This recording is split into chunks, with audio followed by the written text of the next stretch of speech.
Hello student. आज हम पढ़ेंगे अब जो सेकंड पार्ट हमारा बचा हुआ था मोटिवेशन का, that is process theory of the motivation. What is the process theory of motivation? That is क्या है process based theory of the motivation? ये पार्ट जो हम लोग कवर करेंगे, ये पर process based theory of the motivation. So process theory क्या होता है? हमने बताया कि प्रोसेस थ्योरी ऑफ मोटिवेशन वो होता है, इस एक जो कंपनी की पॉलिसी के ऊपर डिपेंड करता है। The theory that are concern with the mechanism for the motivation are refer to as a process theory of the motivation. These answer how the motivation process take place and focus on why the employee choose the certain way to behave over the other in order to satisfy their needs, and how they evaluate their level of satisfaction after attending these goals. Most popular process theory are expectancy theory and equity theory. मतलब दो theory बहुत important है इसमें, that is exponential theory and the equity theory.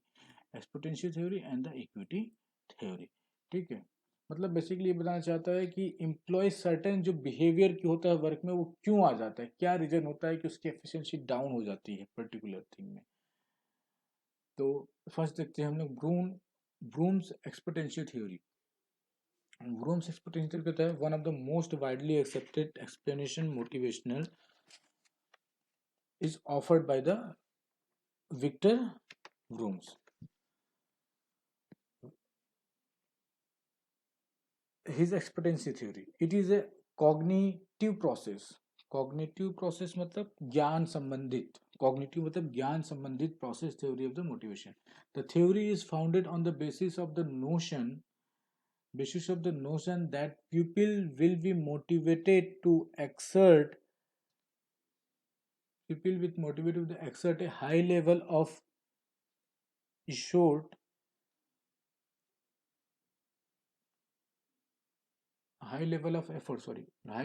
effort when they believe there are relationship between effort they put forth and the performance they achieve and the outcome reward. मतलब people are motivated to exert the high level of effort when they believe, जब उनको भरोसा होता है, और the relationship जो है between, कितना उन्होंने एफर्ट किया, कितना उसने एफर्ट किया। नोशन कहाँ गया? नोशन का मतलब था यहाँ पे धारणा। नोशन का मतलब क्या है? धारणा।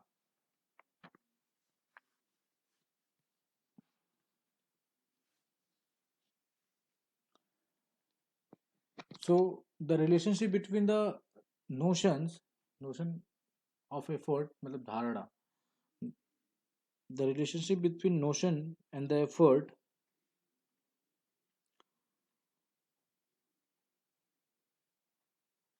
can be figured, this figure explain individual effort, individual performance, organization reward और individual goals. मतलब एक अगर गोल दिया गया है कि आपको 100% एक टास्क दिया गया है, ठीक है, और आपको उसको 100% कंप्लीट होने पे, 100% जो है कंप्लीट होने पे मान लो 10,000 इंसेंटिव मिलेगा, 10,000 एक्स्ट्रा, जो वट एवर सैलरी यू है, ठीक है, 10,000 मिलेगा, ठीक है। आपने एफर्ट किया, आपका परफॉर्मेंस मेजर किया गया और ऑर्गेनाइजेशन ने आपको रिवॉर्ड दिया। सपोज आपने 80% किया फुलफिल गोल को, तो आपको 8,000 मिला और मिलना चाहिए। और अगर आपको 8,000 मिलता है तो ठीक है, आपने जितना एफर्ट डाला, जो परफॉर्मेंस मिला, उसके हिसाब से आपको रिवॉर्ड मिला। तो वही है, ए इज का the relationship between the effort and performance, B is equal to the relationship with the performance and rewards, and C is equal to rewards and individual goals. Thus, the key construct the key constructs of the in the expectancy theory of the motivation are valence, expectancy and instrumentation. Valence according to the means of balance करना particular the outcome and reward. ऐसा नहीं कि 80% किया है तो इसमें से भी काट पीट के आपको 5,000 मिले। It relate to the effort to the performance, ये रिलेट आपको मतलब उनका जो एफर्ट है या परफॉर्मेंस है वो भी देखना पड़ेगा, बिल्कुल मतलब रिलेट करना पड़ेगा, करना चाहिए। Instrumentally Vroom's means that believe that performance is related to the reward, जो भी परफॉर्मेंस है वो रिलेट करो उसके रिवॉर्ड से। हाउएवर ब्रूम्स एक्सप्रेशन थ्योरी और क्रिटिज्म, इसके भी कोई ड्रॉबैक है, like critics like Porter and Lawler labeled it is a theory of cognitive hedonism. Cognitive hedonism मतलब होता है कि ज्ञान संबंधित या फिर ज्ञान संबंधित सुखवाद, हेडोनिज्म मतलब सुखवाद, पर्टिकुलर को आपने कैसे उसको जजमेंट का कैसे जजमेंट किया, आपने किसी और को कुछ मतलब किसी ने सेम परफॉर्मेंस पे किसी और को आपने ज्यादा पे किया, किसी को कम पे किया, which propose individual cognitivity choose the course of action, मतलब अपने मतलब जो इंडिविजुअल है अपने ज्ञान, कॉग्निटिव मतलब है ज्ञान संबंधित, तो अपने ज्ञान के हिसाब से चूज करता है course of action whatever the goal has given by the organisation that lead to the greatest degree of pleasure or the smallest degree of pain. Assume that the people are rational and calculating make the theory of idealistic. The expectancy theory does not describe individual or situation difference. ठीक है, मतलब expectancy theory ने ये situation difference नहीं रखा, like किस situation में बंदे ने काम किया है, ठीक है, सिचुएशन क्योंकि डिफरेंट हो सकता है ना, लाइक अगर एक जा रहा है मतलब किसी को टास्क दिया गया है, ठीक है, तो उसके साथ सिचुएशन ये है कि उसका जो जियोग्राफिकल डेमोग्राफिकल रीजन है वहाँ पे बहुत सारा प्रॉब्लम है, इश्यूज है लाइक मान लो अगर आपको टास्क दिया गया है, ठीक है, कि आपको 1 महीने के अंदर कंप्लीट करना है, लेकिन मान लो ये लॉकडाउन है अभी, तो आपको सिचुएशन में देखना पड़ेगा, ये सब कुछ ठप है, काम बंद है, लॉकडाउन है, तो वो 1 महीने में टास्क अपना कैसे कंप्लीट करेगा, तो सिचुएशन इंडिविजुअल की सिचुएशन को नहीं देखा, मतलब सपोज अभी जैसे 20 तारीख हो रहा है, कुछ डिस्ट्रिक्ट ओपन हो जाएंगे तो कुछ डिस्ट्रिक्ट बंद रहेंगे, तो जहाँ पे बंद है और कंपनी मान लो बैंक की, इसका एक बैंक है HDFC बैंक है, यहाँ पे भी है और अदर स्टेट या अदर सिटीज में भी है, तो वहाँ पे अगर खुल गया है तो वहाँ का सेल्समैन का ठीक है काम चालू हो जाएगा, लेकिन यहाँ के सेल्समैन का काम चालू नहीं होगा, तो आप दोनों को एक साथ कंपेयर नहीं कर सकते उनके सिचुएशंस पे, ये कहना था। देखते हैं इसका next, Porter Lawler and exponential theory. In fact Porter Lawler theory is improved, मतलब ये जो है काफी ज्यादा पॉपुलर हुआ as compare to the Vroom's exponential theory. In fact, popular and loyal theory is improved over the Vroom's exponential theory. They posit that motivates does not equal satisfaction.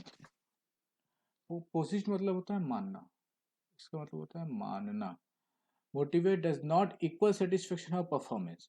The model suggested by them encounters some of the simplicity traditional assumptions made about the positive relationship between satisfaction and performance.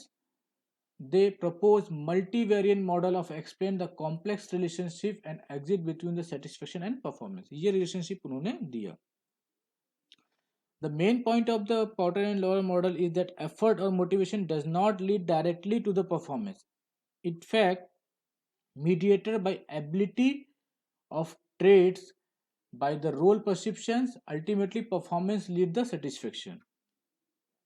इनका कहना है satisfaction कब मिलेगा, जब वो value of the reward मिलेगा, ठीक है ना, वैल्यू ऑफ रिवॉर्ड कब मिलेगा, जब एफर्ट करेगा, और एफर्ट कब करेगा इंसान, जब उसके पास वो एबिलिटी ट्रेट्स मतलब विशेषता होगा और वो पर्टिकुलर वो रोल कर रहा होगा, मतलब एबिलिटी एंड ट्रेट मतलब वो उनके पास एबिलिटी है या नहीं उस कार्य करने के लिए, और विशेषता है कि मतलब उसके पास खासियत काबिलियत है या नहीं, और रोल पे क्या रोल प्ले कर रहा है, मान लो आप मैकेनिकल इंजीनियर हो, डेटा एंट्री ऑपरेटर का लगा दिए हो, तो आप कैसे परफॉर्मेंस उसका कैलकुलेट कर सकते हो, अगर वो मैकेनिकल इंजीनियर तो उसको मैकेनिकल के टर्म में दो और उसका परफॉर्मेंस कैलकुलेट करो, ठीक है, तब तो आप उसका परफॉर्मेंस कैलकुलेट कर सकते हो, तो वही बोल रहा है वो एफर्ट लगा देगा अपना करने में, लेकिन उसकी एफिशिएंसी नहीं बढ़ेगी ना, क्योंकि उसका वो एबिलिटी ही नहीं है उसकी, तो वो ये एफर्ट लगाओ, एफर्ट कब लगाओ, जब जिस एबिलिटी पे हो वही रोल प्ले आपको दिया गया, फिर उसके अकॉर्डिंग परफॉर्मेंस हो, उसके स्किल्स के अकॉर्डिंग परफॉर्मेंस आप करो, और उसके स्किल्स के अकॉर्डिंग परफॉर्मेंस करोगे तो what is giving the intrinsic reward and the extrinsic reward, ठीक है, अब इंट्रिंसिक एंड एक्सट्रिंसिक रिवॉर्ड हम लोग नेक्स्ट में देखेंगे, ठीक है, there are the 3 main element of this model, that is effort, effort मतलब है, ठीक है, एफर्ट किससे है, value for the reward and perception effort reward, ठीक है, कितना एफर्ट कर रहे हो, परफॉर्मेंस वंस द एफर्ट, जितना आप एफर्ट करोगे उसके अकॉर्डिंग कितना परफॉर्मेंस है, ये भी डिपेंड करता है कि समटाइम्स आपने दिन कोई 1 घंटे में पूरा काम कंप्लीट कर रहा है, कोई 4 दिन में है, तो कितना एफर्ट लगाया, कितना परफॉर्मेंस मिला, that is also important. Satisfaction, अब सेटिस्फेक्शन कब मिलेगा? सेटिस्फेक्शन तभी मिलेगा कि जितना आपने एफर्ट किया और उसके अकॉर्डिंग जितना परफॉर्मेंस मिला, तो परफॉर्मेंस के हिसाब से आपको क्या मिला, वो रिवॉर्ड्स मिलना, ठीक है। तो level of satisfaction depend upon the amount of reward one achieve. If the amount of actual reward meet the exact perception of the equitable reward, मतलब कि जितना आपका परफॉर्मेंस है उसके अकॉर्डिंग आपको अगर रिवॉर्ड मिलता है तो it is a good, otherwise ये क्या हो जाएगा, डिससेटिस्फाइड। तो रिवॉर्ड में भी kind of two type, intrinsic and extrinsic reward. तो इंट्रिंसिक एंड एक्सट्रिंसिक रिवॉर्ड क्या है? इंट्रिंसिक रिवॉर्ड वो होता है, लाइक इंट्रिंसिक रिवॉर्ड मतलब आपका प्रमोशन कर देना रिवॉर्ड में, ठीक है, आपका टास्क बहुत अच्छा था, यू कैन बी प्रमोटेड।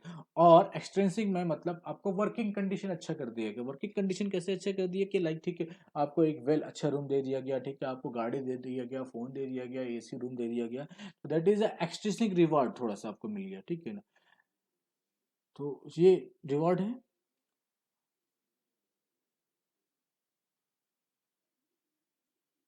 हाँ ठीक है, नेक्स्ट हम लोग देखते हैं एडम्स इक्विटी थ्योरी। अब नेक्स्ट जो थ्योरीज है that is Adams equity theory. इन्होंने ये दो काफी माने गए थे, that is exponential theory and equity theory.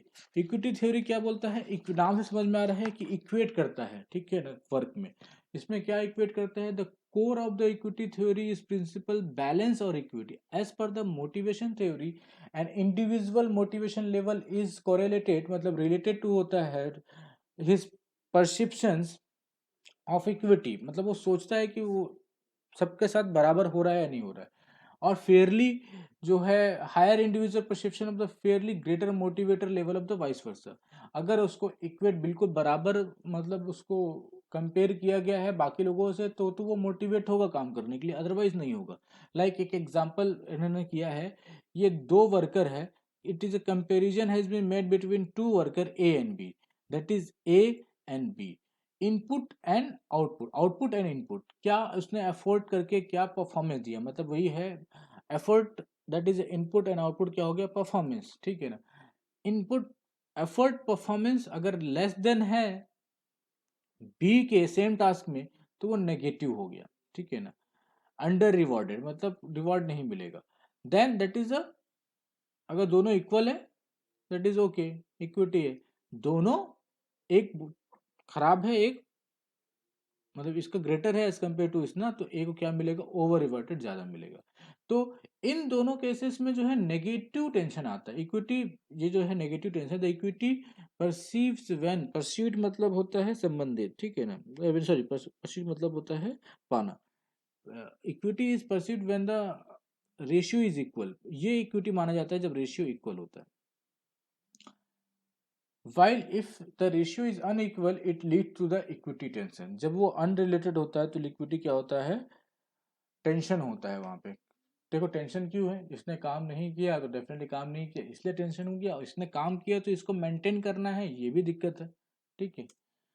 Then reference मतलब संबंधित जो है, अब इससे संबंधित क्या पॉइंट्स हैं, the four comparison of the employ can be make in term as referent according to the Goodman. The referent chosen the significant variant of the equity theory. This referent are follow, first, that is a first, second, second, third and fourth. Self insight, an employee experience in a different position inside the present organization। मतलब अगर वो self है, मतलब उसके position पे कोई और भी काम कर रहा है सेम लेवल पे, तो दोनों में कैसा इक्वेट किया जा रहा है, दोनों में कैसा रिवॉर्ड में इक्वेट किया जा रहा है, तो वो कैसे कंपेयर करेगा। सेल्फ आउटसाइड, अब वो खुद को दूसरे ऑर्गेनाइजेशन के बारे में सोच रहा है कि मेरा जो पोस्ट पे दूसरा ऑर्गेनाइजेशन कैसा है, सिचुएशन उनका। अदर आउटसाइड, अनदर एम्प्लॉय और group of employ inside the employ. अब जो है, जो अनदर एम्प्लॉय दूसरे एम्प्लॉय हैं और ग्रुप ऑफ एम्प्लॉय इनसाइड में कैसे बिहेव करते हैं, दूसरे डिपार्टमेंट का, दूसरे डिपार्टमेंट पे कैसा बिहेव करते हैं, मतलब क्या रिवार्डिंग सिस्टम है। Then other outside, another employ और employ outside the employ present organisation. अब वो ग्रुप जो है, पूरा ग्रुप का मतलब पर्टिकुलर उस ग्रुप के लिए, उस ग्रुप में काम करने वाले जैसे होते हैं, जैसे ठीक है एक डिपार्टमेंट है तो वो डिपार्टमेंट किसी और ऑर्गेनाइजेशन में भी हो सकता है, तो उस डिपार्टमेंट का वर्किंग कल्चर दूसरे ऑर्गेनाइजेशन में कैसे है, ठीक है। तो ऐसे कंपेयर करना। तो employ might compare himself with the peer with the present job and the current, मतलब वही है, present job and the current organisation और his her friend peer working in the some other organisation. वो compare करता है आप खुद के ऑर्गेनाइजेशन में एंड दूसरे ऑर्गेनाइजेशन में और प्रीवियस ऑर्गेनाइजेशन में जहाँ पे वो काम करता था। एंड अब आता है मॉडरेट वेरिएबल्स। अब कुछ मॉडरेट वेरिएबल्स है, मतलब इक्विटी को मतलब कंपेयर करने के लिए, like gender, salary, education, experience level, moderating variables individual with the greater and higher education and more inform. मतलब कि अब ये वेरिएबल्स हैं जिसे कंपेयर किया जाता है, इक्वेट किया जाता है। लाइक जेंडर, कहाँ पे कितने, मान लो किसी ऑर्गेनाइजेशन में बहुत ज़्यादा फीमेल है, ठीक है, कई अगर बहुत सारे मेल है वहाँ फीमेल नहीं है, तो ऐसे कंपेयर करना, ठीक है, कि यार ऐसा क्यों भेदभाव किया जा रहा है। लाइक इन एजुकेशन कल्चर में कई जगह पे जो होता है, जो एक पढ़ाने के लिए डॉक्टरेट डिग्री मैंडेटरी, मतलब बहुत सारी है, जैसे वीआईटी चले जाइए, वेल्लोर चले जाइए, बीआईटी ऑर्गेनाइजेशन में that is a mandatory that you have a doctorate degree, otherwise you can not fit for the teaching, ठीक है। तो दैट इज एमेंट्री। और कहीं पे जो है, मतलब ये मैं बता रहा हूँ एजुकेशन क्वालिफिकेशन पे, लाइक एजुकेशन एंड एक्सपीरियंस, तो एजुकेशन पे। तो अगर कई जगह पे ऐसा है कि सिर्फ आपके पास डिप्लोमा की भी डिग्री है तो भी आप पढ़ा रहे हो, ठीक है ना, सेम लेवल पे, तो दैट कैन बी इक्वेट नहीं हो रहा आपका स्टैंडर्ड, ठीक है। सो नाउ आप देखते हैं चूज। अब आपको चूज करना है the employ who perceive inequity. अगर आपको लग रहा है कि आप इनइक्विटी कर रहे हो तो आप चूज करो कि आप क्या कर सकते हो, ठीक है। Then change in input, input में चेंज कीजिए, ठीक है ना। डोंट ओवर एक्सर्ट, मतलब ज्यादा खींचो मत उसको, मतलब है ना, ज्यादा चेंज मत करो। चेंज देयर आउटकम, जो आउटपुट है, आउटकम आ रहा है उसको चेंज करिए। लाइक अगर बोल रहे हैं कि आपकी जो प्रोडक्शन कम हो रहा है, लेस है, तो आप क्या करोगे, प्रोडक्शन बढ़ाओगे, ठीक है। प्रोडक्शन बढ़ाओगे तो उसमें क्वालिटी अप डाउन करोगे, तो produce the quantity output and increasing the earning by sacrificing the quality, by sacrificing the quality, quality को सेक्रीफाइस करके आप उसकी जो अर्निंग बढ़ा लो, ये बढ़ा सकते हो। Choose different different different method आप अप्लाई करो। क्विट द जॉब, नहीं आ रहा कोई जोड़ के दूसरा जगह स्विच कर लो। चेंज द सेल्फ परसेप्शन, आप अपना परसेप्शन चेंज करो, अपने आप को मोटिवेट करो। For instance, I know that I have perform better than better and harder than everyone. मैं लोगों से अच्छा काम कर सकता हूँ, मेरे में काबिलियत है, खुद ऐसा परसेप्शन बनाओ और आप काम करो। Change the perception of other, दूसरे का परसेप्शन से अलग देखो।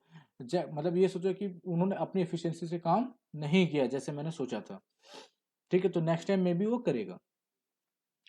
So the theory demonstrates that the individuals are concerned both their own rewards and also with the other rewards, their comparison। तो मतलब ये थ्योरी ये बताया कि थ्योरी वो अपना रिवॉर्ड से तो ठीक है कंपेयर करता है, दूसरे के रिवॉर्ड से कंसर्न रखता है, दूसरे के रिवॉर्ड से कंपेयर भी करता है। कि ऐसा तो नहीं है कि मेरा जो परफॉर्मेंस था जो और मेरे को मेरे पर जितने परफॉर्मेंस के हिसाब से रिवॉर्ड मिल रहा है, सेम परफॉर्मेंस है दूसरे को ज़्यादा मिल रहा है, ऐसा तो नहीं है। तो वो basically employ exact expect a fair and equitable return of their contribution of their. तो मतलब एम्प्लॉय एक्सपेक्ट करता है कि वो fair and equal equal return मिले उसको, कंट्रीब्यूशन टू देयर जॉब, जो वो काम कर रहा है, ठीक है। Employ decide what their equitable return should be after comparing with the input and output come. तो एम्प्लॉय डिसाइड कर सकता है कि क्या उसको इनपुट, मतलब क्या इनपुट और आउटपुट पे कंपेरिजन करके अपने कलीग से। The next theory is that is the goal setting theory of the motivation. तो गोल सेटिंग हमने बहुत पहले ही पढ़ा चुका है। तो goal setting theory of the motivation दिया था, that is in 1960 Edwin Locke put forward the goal setting theory in the motivation. This theory relates the goal setting is essential linked with the task performance। मतलब definitely आपको एक गोल दे दिया गया है, अब you can perform and as per your effort and performance the reward can be rewarded। It states that the specific or challenging going among the appropriate feedback contribute to the higher and better task performance। In a simple word, goal include give the direction to a employee about their needs and done and how much effort are required to put in। अब उस गोल को पूरा करने के लिए employ कितना effort करता है रिवॉर्ड पाने के लिए, it depends. The important feature of the goal setting theory are the willingness to work toward the attainment of the goal is the main source of the job motive। इसका main source क्या होता है कि काम करने की इच्छा जगाना। उस ना एक गोल दिया जाता है तो आपका गोल हो जाता है कि मुझे उस टास्क को कंप्लीट करना है। अगर गोल नहीं होगा तो definitely you can be sit idle. Clear, particular and difficult goals are different motivating factor of the easy, general and goal. ठीक है, क्लियर होना चाहिए आपका गोल, स्पेसिफिक एंड वही specific and clear goal lead the greater output and better performance. अगर एक particular specific है, ठीक है, स्मार्ट गोल हमने पढ़ा था स्पेसिफिक है, तो देखिए स्मार्ट गोल से रिलेटेड स्पेसिफिक होना चाहिए गोल आपका। देन रियलिस्टिक एंड चैलेंजिंग, बिल्कुल वो जो गोल होना चाहिए रियल होना चाहिए, चैलेंजिंग होना चाहिए। Employ participation is not always desirable. और जो गोल सेटिंग में जो है एम्प्लॉय का पार्टिसिपेशन नहीं, वो जनरली जो गोल डिसाइड कौन करता है, आपका सुपरवाइजर करता है। ठीक है, क्यों? उसका रीजन ये है कि बहुत सारे क्वेश्चंस हो जाते हैं, जैसे अगर आपसे पूछा जाएगा तो डेफिनेटली समवन कोई काम करने को रेडी नहीं होगा, कि बोलेगा नहीं सर ये काम कैसे कंप्लीट होगा, इट इज नॉट पॉसिबल, बहुत सारे आर्गुमेंट आ जाएंगे। ठीक है, तो जनरली जो employ participation in the goal management is not desirable. लेकिन participation setting up the goal, however, makes goal more acceptable and lead to the more involvement. Goal setting theory क्या होता है, अगर लेकिन अगर आप पार्टिसिपेट करोगे, करवाओगे, तो उससे क्या होगा कि समहाउ कुछ ना कुछ सॉल्यूशन निकल के आएगा, it can be useful for the goal. Then goal setting theory can be certain eventually such as self efficiency of the individual is the self confidence and the faith that he is potential for the performing a task. तो goal setting ऐसे भी आपको import करना चाहिए कि आपके जो employ हैं वो सेल्फ क्या बोलना चाहिए, कॉन्फिडेंस है या नहीं उस कार्य को, उस टास्क को कंप्लीट करने के लिए। Higher of the level of the self efficiency, greater will be the effort put by the individual when he's faced the challenging task. While lower level of self-efficiency, less will be effort to put the individual. It might even quite the meeting the challenge. The next is goal commitment. Goal setting theory assume that the individual is committed to the goal and will not leave the goal. The goal commitment is depend upon the following factor. तो वो कब leave नहीं छोड़ेगा, जब तक कि the following factor, goal are made open, known and broadcast. मतलब जब जो गोल आपने डिसाइड किया है ओपनली, मतलब सबसे पूछ के तो लिया है, सबको बताया तो है ना, और सबको इन्फॉर्म किया या नहीं किया है। Goal should be set self by individual rather than the designated. तो goal should be set self, अपना गोल आपको खुद सेट करना है, by the individual rather than the कोई और दूसरा आपको सेट करे।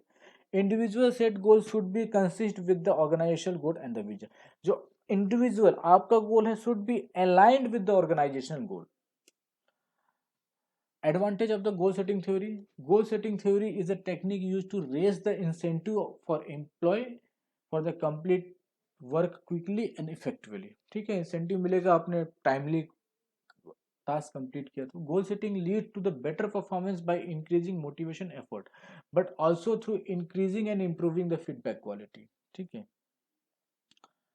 लिमिटेशन क्या है? At the time of organisation goals conflict the managerial goals, the goal conflict has detrimental effect on the performance if the motivates incompatible action drift। मतलब goal setting आपने उसको रिवार्ड से लिंक नहीं किया, incentive से, तो वो गोल कोई मतलब नहीं होगा। मतलब अगर गोल आपने दिया है तो उससे मिलने वाला रिवार्ड्स भी आपको एक्सप्लेन करना है। Very difficult and complex goal stimulate riskier behaviour. तो कोई भी गोल है, डिफिकल्ट है, कॉम्प्लेक्स है, तो वो रिस्की बिहेवियर जैसा बिहेव करता है। इसलिए क्या करना चाहिए, एम्प्लॉय से सजेशन लेना चाहिए कि आप, या फिर एम्प्लॉय के पास वो स्किल है या नहीं है। There are no evidence to prove the goal setting will improve the job satisfaction. ठीक है, मतलब ये है कि वो जो गोल से है जॉब सेटिस्फेक्शन हो, ये जरूरी इंपॉर्टेंट नहीं है, मतलब प्रूव नहीं हुआ। द नेक्स्ट वन इज है reinforcement theory of the motivation. The reinforcement मतलब होता है प्रबलन, प्रबल करना, प्रबलन। The reinforcement theory of the motivation was proposed by B.F. Skinner and his associate. It is stated that the individual's behavior function of its constitution, मतलब individual's behavior is a function of its, जो इंसान का behavior होता है the function of the result, परिणाम के अनुसार होता है। ठीक है ना, it is based on the law of effect, that is effect individual behavior with the positive consequences tend to the repetitive, but the individual behaviour with the negative consequences tends not to be repeated. मतलब ये कह रहा है कि individual behaviour जो व्यवहार है with the positive consequence, मतलब पॉजिटिव परिणाम, ये कंजुगेशन मतलब होता है परिणाम, में काफी बार आएगा वर्ड, तो ध्यान रखिए, इसका होता है रिजल्ट, परिणाम।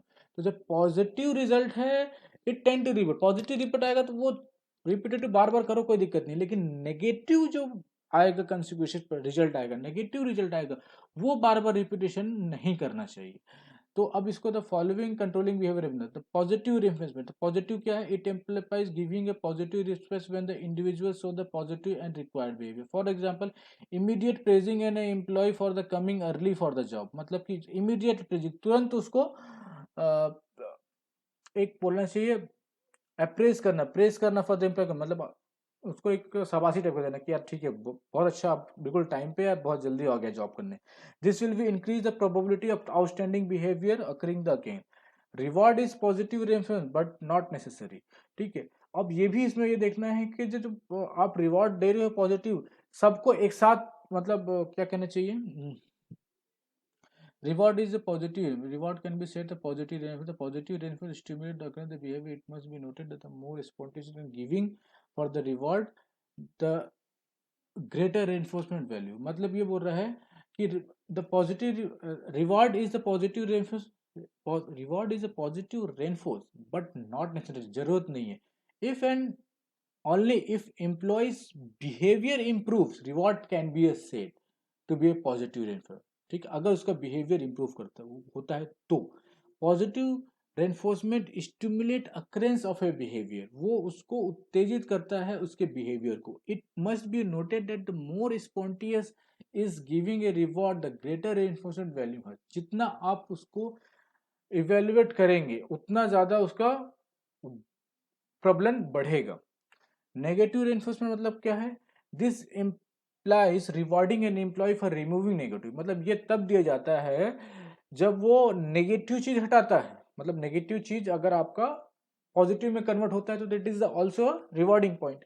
पनिशमेंट, अब पनिशमेंट कब दिया जाता है, पनिशमेंट कब दिया जाता है, पनिशमेंट तब दिया जाता है, रिवॉर्ड कब दिया जाता है जब नेगेटिव चीज पॉजिटिव में कन्वर्ट होती है, और पनिशमेंट कब दिया जाता है जब पॉजिटिव चीज नेगेटिव में कन्वर्ट होती है। It implies removing positive consequences, removing positive मतलब पॉजिटिव रिजल्ट को आपने lower probability repeating undesirable behaviour, implies removing मतलब आपने रिमूव कर दिया, किसको हटा दिया, पॉजिटिव बिहेवियर, और ले आया negative behaviour consequences, then only the you are the punishment के हकदार हो जाओगे आप। In other words punishment means applying undesirable, is applying undesirable conjugation, undesirable result for showing undesirable behavior। ठीक है, undesirable behavior मतलब गलत आपका व्यवहार रहा तो डेफिनेटली नेगेटिव आपको पनिशमेंट तो मिलेगा। For instance suspending an employ for breaking the organisation, अगर आप ऑर्गेनाइजेशन रूल ब्रेक कर रहे हो तो पॉजिटिव को अपने नेगेटिव ले गया तो you can B suspending. Punishment can be equalising by the positive reinforcement by the alternating source. Extension मतलब समाप्त करना, अगर हम लोग बेसिकली क्या है, देखो रीइंफोर्समेंट प्रबलन को समाप्त कर दे, मतलब कि रिवॉर्ड को समाप्त कर दे तो क्या होगा, अगर रिवॉर्ड रहेगा नहीं तो सबको काम करने का मोटिवेशन नहीं रहेगा। रिवॉर्ड रहने से क्या होता है, एक मोटिवेशन रहता है कि ठीक है वी कैन, हम अगर वो उसको टास्क को कंप्लीट करते हैं टाइमली तो वी कैन बी रिवॉर्डेड। ठीक है, इसलिए देखो कंपटीशन है, गेम में, जब गेम में प्राइज रहेगा ही नहीं तो कोई मोटिवेट होगा क्या गेम करने के लिए। ठीक है भाई, हार गए तो हार गए, जीत गए तो जीत गए, जब तक रिवॉर्ड नहीं रहेगा तब तक किसी भी काम को, चाहे खेलने के लिए भी हो, मोटिवेशन नहीं होता। ठीक है, implication of the reinforcement theory, reinforcement theory explain in detail how an individual learn behavior। manager who making attempts to motivate the employee must ensure that they do not reward all the employees simultaneously। मतलब ये क्या है, manager who are making the attempt to motivate, मतलब जो motivate करना चाहते हैं अपने एम्प्लॉय को, उनको ये ध्यान रखना चाहिए, they can must ensure that they do not reward all the employ simultaneously, एक साथ सभी को नहीं करना चाहिए, बल्कि अगर 50 लोग हैं तो उसमें से टॉप 10 को निकाल दिया, उनको रिवॉर्ड कर दिया, और बाकी लोग को बोला कि भाई आप में ये कमियां थी, यू कैन इम्प्रूव। ठीक है, तब तो जाके वो मोटिवेट होंगे काम करने के लिए कि नेक्स्ट टाइम चलो ठीक है, थोड़ा सा के लिए बच गया मैं, अब मैं और मेहनत करूंगा ताकि मैं टॉप 10 या टॉप 20 में आ जाऊँ, मुझे रिवॉर्ड मिले। ठीक है ना, okay, that is a summary chart of the process theory of the motivation. Adam equity theory हमने देखा, दैट इज इनपुट और आउटपुट पे था, और वो इक्वेट करता था इनपुट एंड आउटपुट से। व्रूम्स एंड पोर्टर लॉयरिंग expectation theory, valence, expectancy and instrumentality था। गोल सेटिंग थ्योरी में क्या था? Goal setting and according performance appraisal. Skinner reinforcement theory, positive reinforcement, negative reinforcement, punishment and extension, समाप्ति। ठीक है, ये चीजें थी। तो ये हम लोगों ने क्या पढ़ा था? Process based theory of motivation. कुछ थ्योरी ऑफ मोटिवेशन और भी हैं जो कि हम लोग नेक्स्ट क्लास में देखेंगे, जो हमारा कुछ पॉइंट्स बचे हैं वो। Thank you.